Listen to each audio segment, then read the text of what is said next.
প্রিয় স্নেহের সিক্স সেমিস্টারের ছাত্রছাত্রীরা, আজকে আমি যে বিষয় নিয়ে আলোচনা করব সেটি হচ্ছে তোমাদের যে পলিটিক্যাল সায়েন্সের ডিএসসি B2 পেপারটি রয়েছে।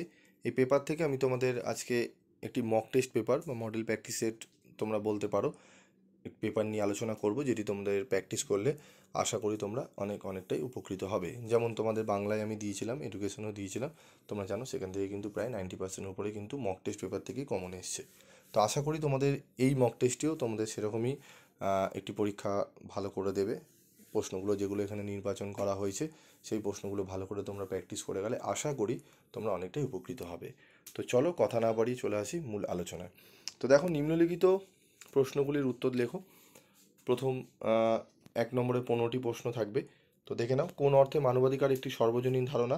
মানবাধিকার সম্পর্কিত সম্মিলিত জাতিপুঞ্জের ঘোষণাপত্র কবে গৃহীত হয়? সর্বজনীন মানবাধিকার ঘোষণাপত্র কবে গৃহীত হয়?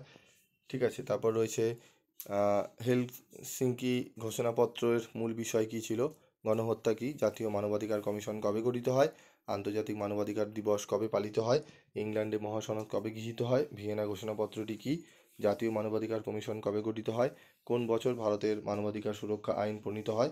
কোন বছর সম্মিলিত জাতিপুঞ্জের মানবাধিকার পরিষদ প্রতিষ্ঠিত হয়? সর্বজনীন মানবাধিকার ঘোষণাপত্রে কটি ধারা আছে? জাতীয় মানবাধিকার কমিশন কত সালে প্রতিষ্ঠিত হয়?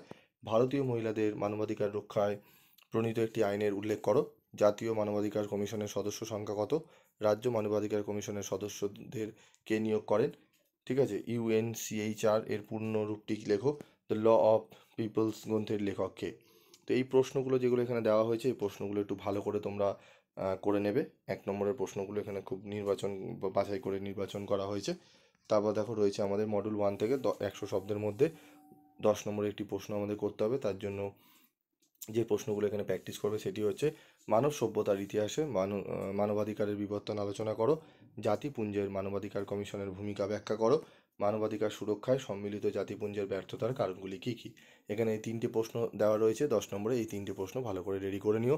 আশা করি এই 3টে প্রশ্ন থেকেই তোমরা একটি 10 নম্বরের প্রশ্ন কমন পেয়ে যাবে। তারপর রয়েছে, যে কোনো একটি প্রশ্নের উত্তর দাও প্রতিটি 500 শব্দের মধ্যে। ভিয়েনা ঘোষণার উদ্দেশ্য কী ছিল? ভিয়েনা ঘোষণার কর্মপন্থার কর্মসূচি আলোচনা করো।